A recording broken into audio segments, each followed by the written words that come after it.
In the unforgiving cold of Vira 7, the alien prison world, humans find themselves stranded and captive, surrounded by the stark, unyielding structures of the Zerins. The Zerins, an advanced insectid species known for their extreme logic and complete absence of emotion, see themselves as ordered and superior, viewing humanity's adaptability and passionate nature as liabilities, weaknesses that could destabilize their perfectly ordered world. The Zerins don't value emotion or relationships, seeing these things as chaotic impulses that lack control. To them, it's almost inconceivable that humanity has even survived this long. Commander Xock, the Zerin in charge of the prison colony, oversees the thousands of humans held captive here. His exoskeleton glints in the dim light of the control room as he evaluates reports on human activity with an impassive gaze. Zerin ethical codes prevent direct execution of unarmed beings, even ones as primitive and dangerous as humans. Instead, Xock has devised another plan: place the humans in a barely habitable environment, with minimal supplies, and let nature do the work of elimination. For him, the outcome is inevitable. In the end, their own chaotic tendencies, the emotions and impulses that Zerins consider weaknesses, will either lead the humans to self-destruct or give up. The humans, fresh from the battlefield and dazed by the transition to this harsh, alien landscape, cling to each other for comfort. Beneath the icy sky of Vira 7, they struggle to orient themselves in a land that holds nothing familiar.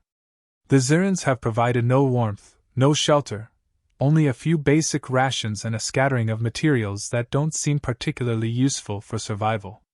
At first, panic spreads among them.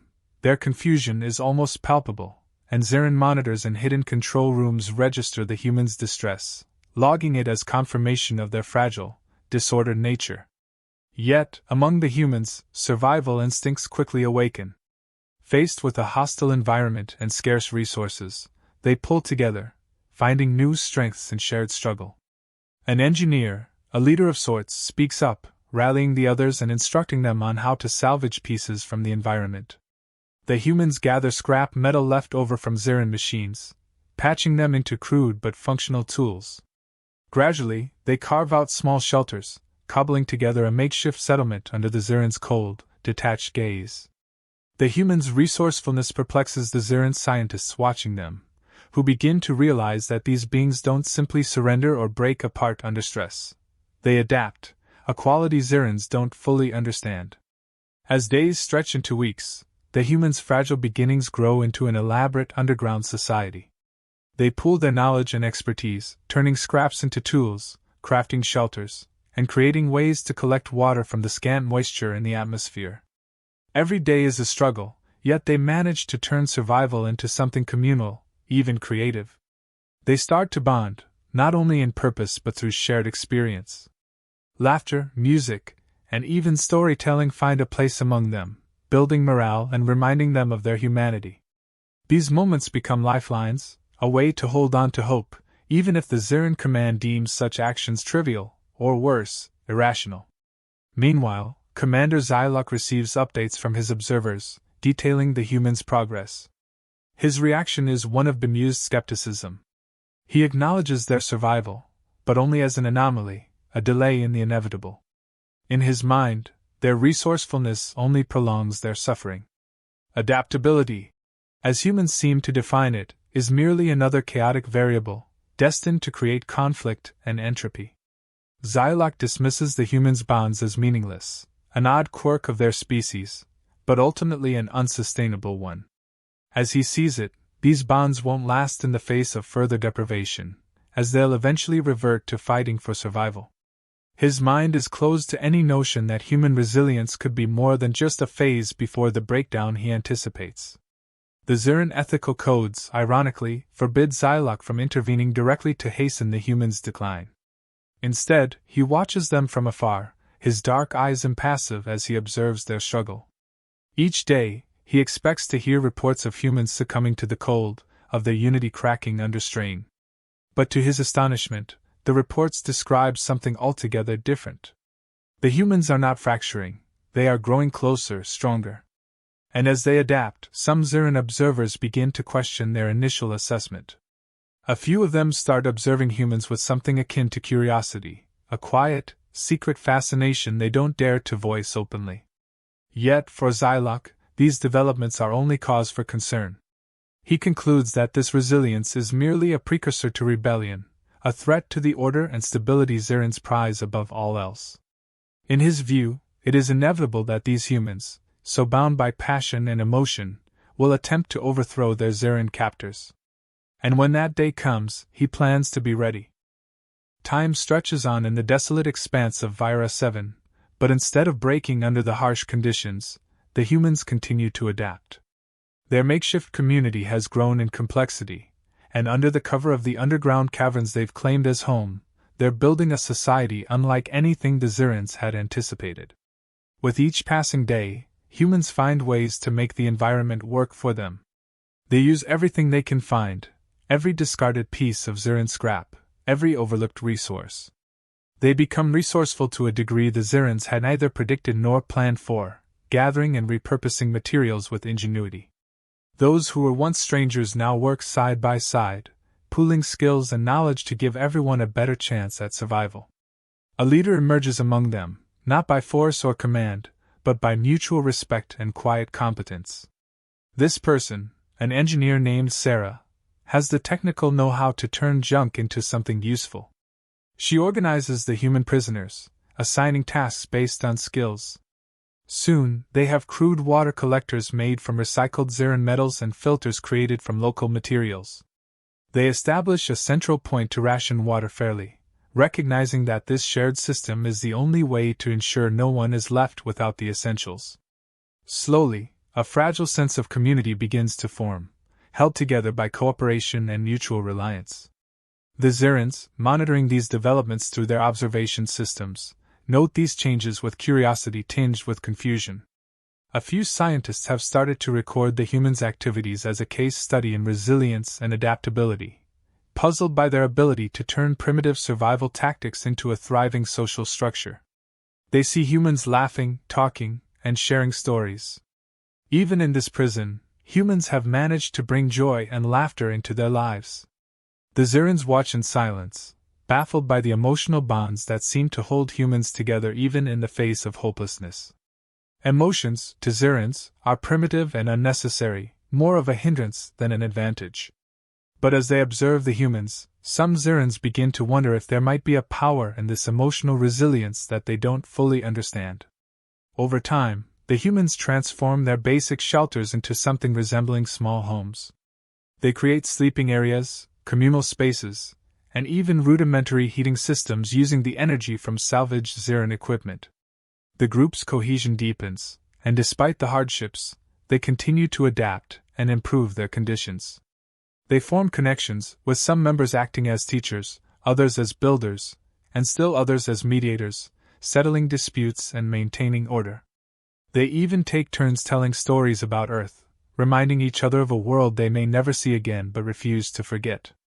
This shared storytelling becomes a ritual, something that unites them and offers a flicker of warmth amid the freezing winds of Vira 7. Meanwhile, reports of this adaptation reach Commander Xock. He's irritated, seeing these developments not as signs of strength but as potential threats. In his view, the humans' unbroken spirit and community building are dangerous, not because of their immediate actions but because of the implications.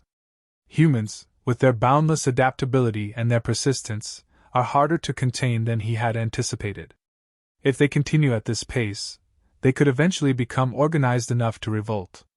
Xock dismisses his scientists' observations of human resilience as irrelevant and begins to monitor for any sign of resistance. What he doesn't understand, however, is that the humans' unity is born from something far deeper than strategy or survival. The bonds they've forged are built on trust and a shared commitment to keep going, to keep each other alive.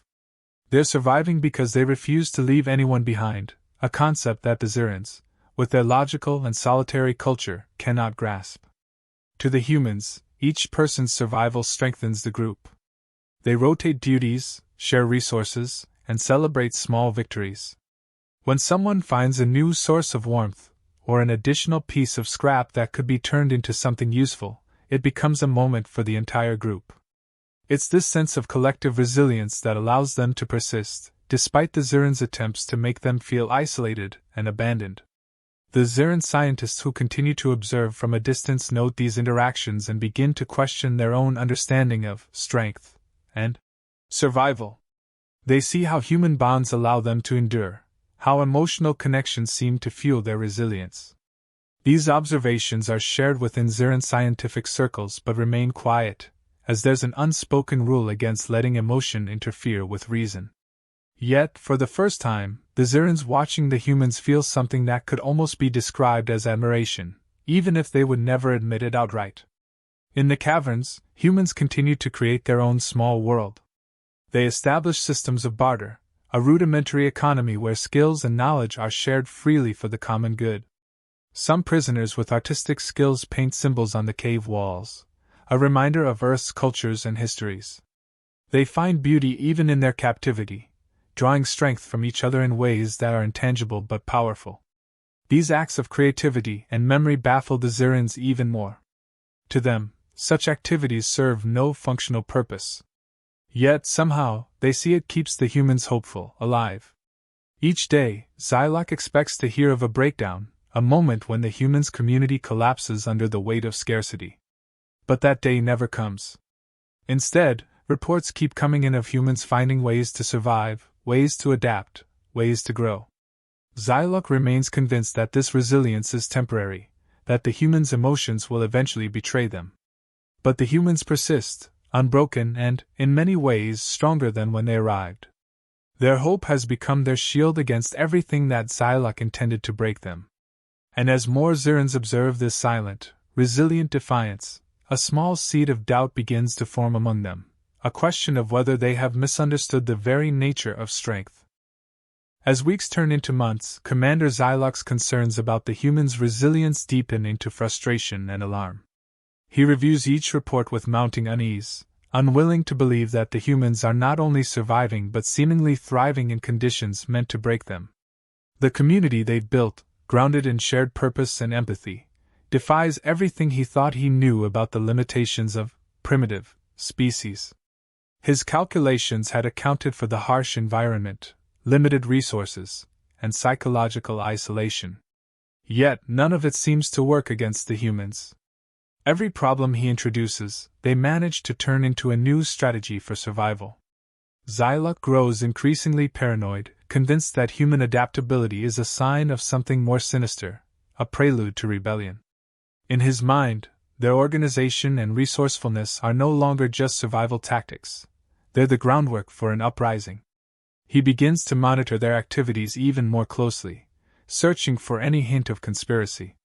His distrust is fueled by his inability to understand why humans would remain united rather than turning on each other in desperation. To him, their unity is illogical and unnatural, something dangerous lurking beneath the surface. He suspects that their connections and bonds are part of some strategy, a tactic humans might use to destabilize their Zerin captors. Determined to prevent what he believes to be an inevitable revolt, Xock decides drastic action is necessary. Zerin ethical codes may prevent direct execution of unarmed prisoners, but if he can frame it as a matter of Zerin security, he can justify his actions. Xock consults with his fellow officers, painting a grim picture of human adaptability as a virus that could threaten the order Zerins hold dear. He argues that the humans' emotional resilience and resourcefulness are traits Zerins can neither predict nor control, making them inherently dangerous. He presents his decision with calculated calm, framing it as a necessary move to ensure Zerin's safety. It isn't long before he receives approval from those who trust his judgment, convinced that Xock understands the human threat better than anyone. With his authority granted, Xock orders the extermination protocol, deploying automated drones armed with lethal capabilities. They're designed to eliminate any human on sight, patrolling the freezing surface of Vira 7 and the entrances to human shelters. He watches the screens as the drones are activated, observing his prisoners one last time with cold detachment.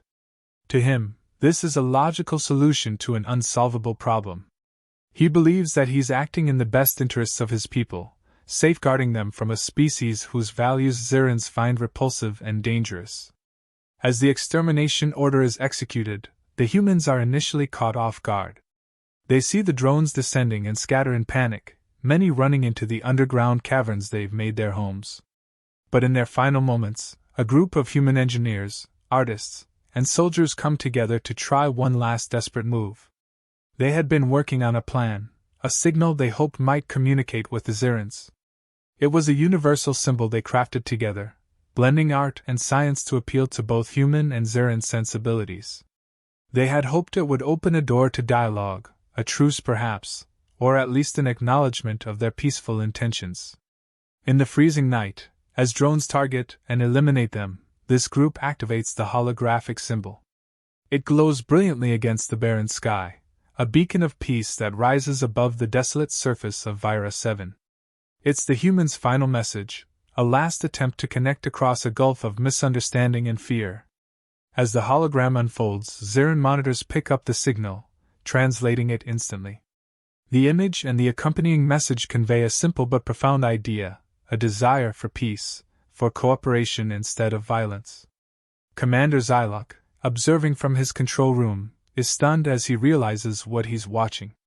The symbol is unmistakable. It speaks of alliance, of unity across species, a hope that communication could lead to mutual benefit. He recognizes that this symbol, this final message, wasn't an act of defiance but an attempt at understanding. A wave of realization crashes over him. These humans weren't preparing for a rebellion. They were reaching out, seeking to bridge the gap between themselves and the Zerins. In his haste and fear, he had assumed the worst, unable to see beyond his own rigid view of strength and order. But his realization comes too late. The extermination drones are already active, fulfilling their deadly orders with unfeeling precision. As he watches the screens, he sees human lives extinguished one by one, and he's struck by a pang of something he doesn't fully understand, something he has no name for, perhaps remorse, or regret. For the first time, he feels the weight of what he's done, the finality of an irreversible mistake.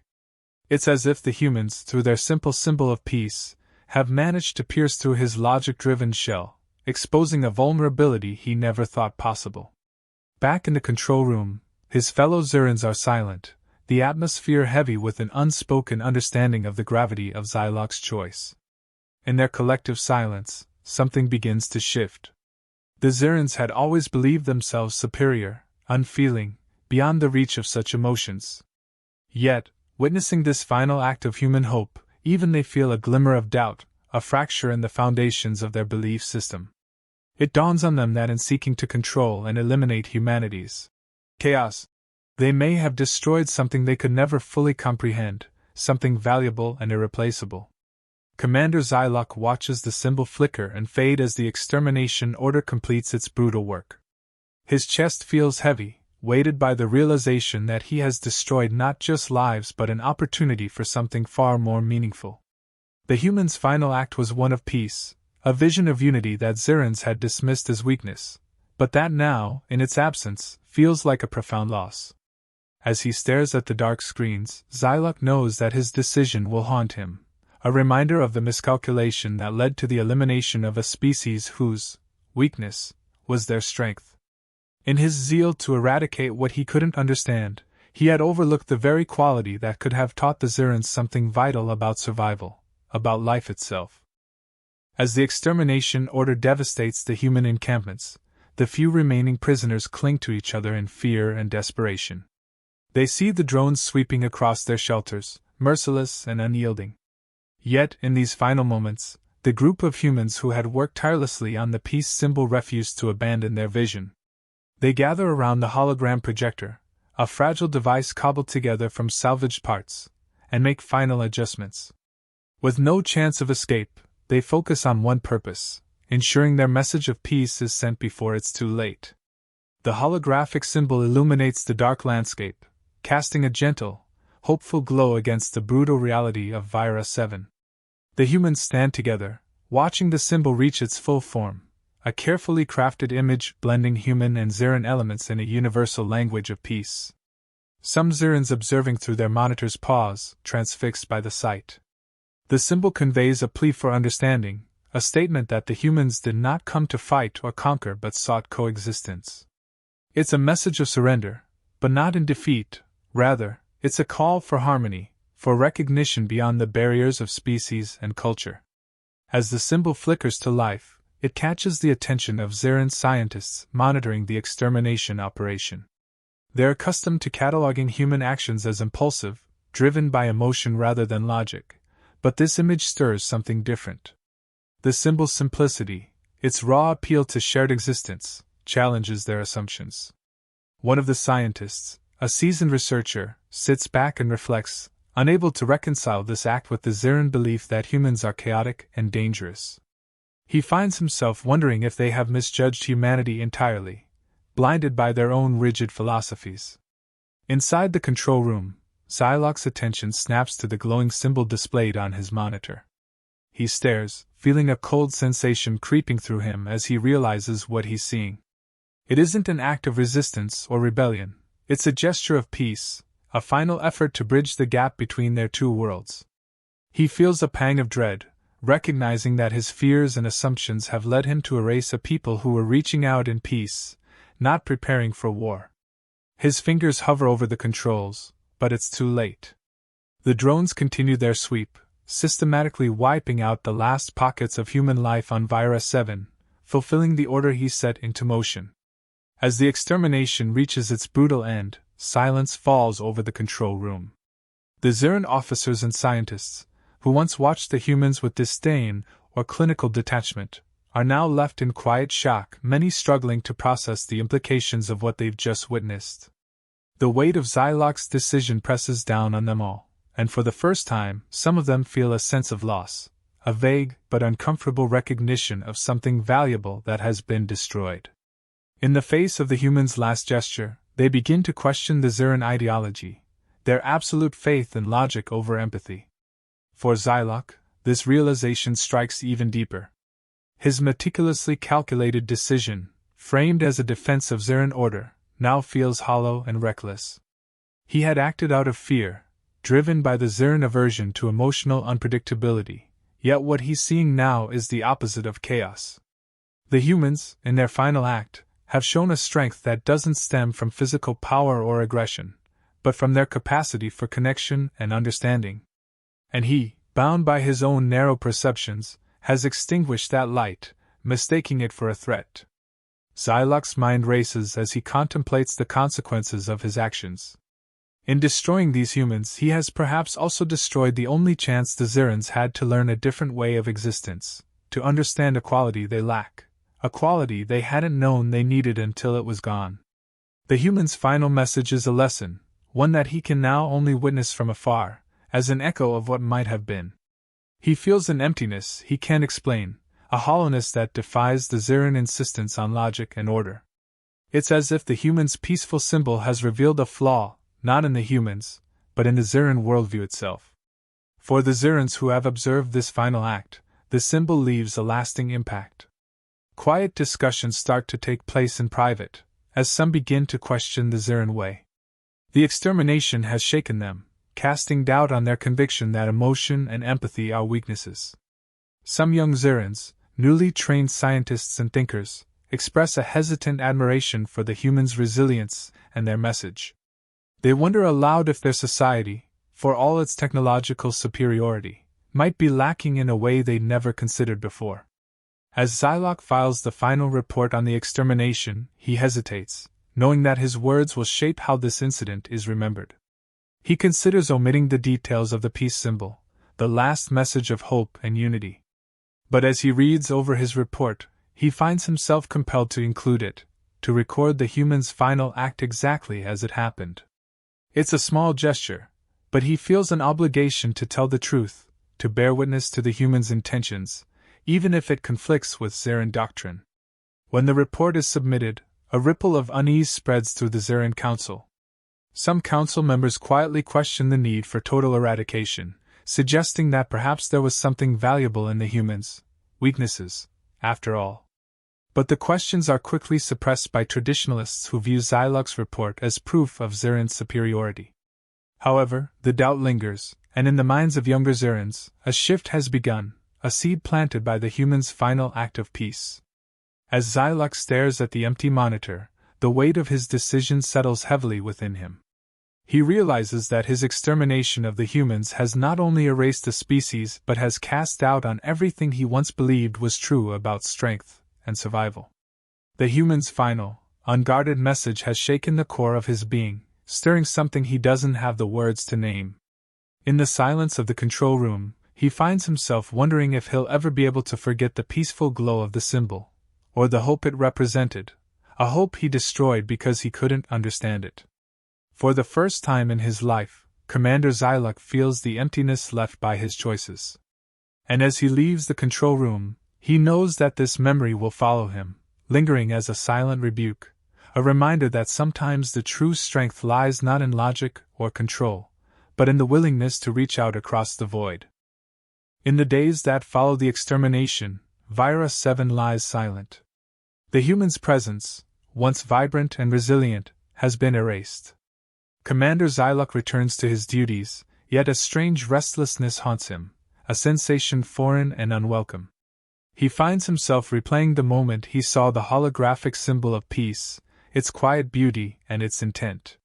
For all his logic and certainty, he can't shake the feeling that he's miscalculated something far more significant than he understood.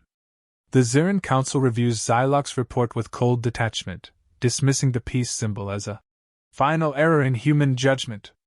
But quietly, some Zerin officials question the decision.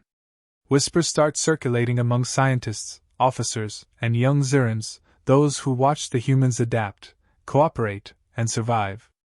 They debate whether Zerin's superiority, defined by logic and order, is as flawless as they've been taught. Xock's report, while not overtly critical, hints at something Zerins have rarely considered, that the humans' adaptability and emotional bonds were strengths, not weaknesses. Xock himself tries to bury his doubts, telling himself that the extermination was justified. Yet the image of the humans' final message, their peaceful plea for understanding, lingers in his mind. For a species that Zerins had deemed chaotic and volatile, the humans had shown incredible unity, compassion, and above all, a desire to reach out. He recalls how they had adapted, even flourished, in conditions meant to break them. Their strength had not come from brute force or resistance but from an intangible bond, something he can't quantify, something Zerin society has always dismissed. Over time, this sense of loss festers among the Zerin observers who had closely monitored the humans.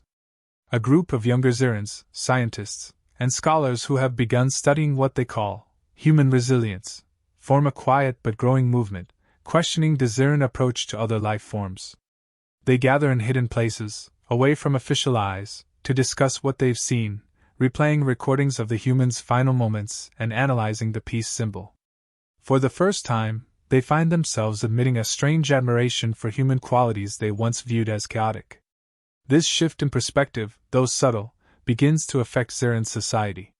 Some among the younger generation start to argue that Zerins have restricted themselves, cutting off possibilities by rejecting emotion and connection.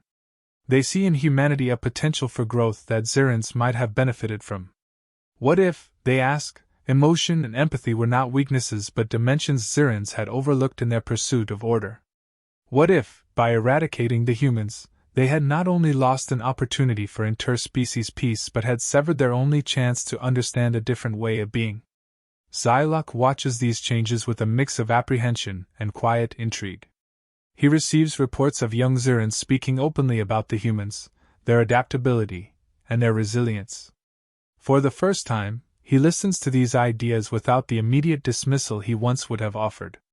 Instead, he wonders if perhaps these voices hold a truth that he had failed to see. Xock begins to question his own role in the Zerin society, realizing that his devotion to logic and control blinded him to what the humans had offered. As this cultural shift takes root, Xock feels a need to record his thoughts.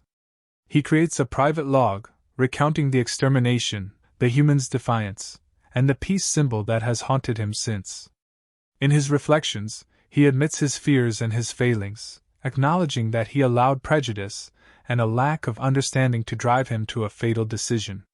It's a confession he will never submit to the council, but it gives him a small sense of closure.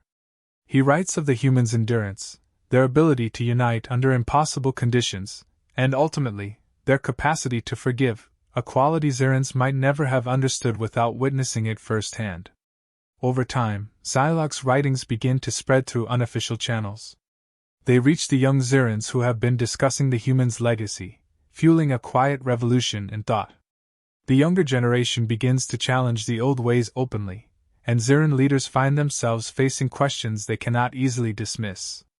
For a society that has always relied on order and logic, these challenges are unsettling, yet they can no longer ignore the seeds of change planted by the humans' final act. Eventually, the Zerin Council is forced to respond to the rising unrest among the younger population. They issue statements dismissing emotion and empathy as inefficient, and reaffirm the Zerin way, but the damage has been done. The questions linger, and for the first time in Zerin history, there is doubt, a crack in the monolithic belief that strength lies solely in logic and order.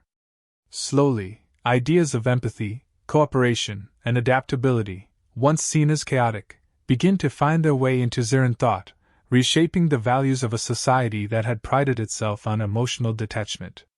Xock, witnessing these shifts, finds himself both hopeful and regretful. He realizes that the humans, even in death, have left a mark on the Zerin people, one that can't be erased or forgotten.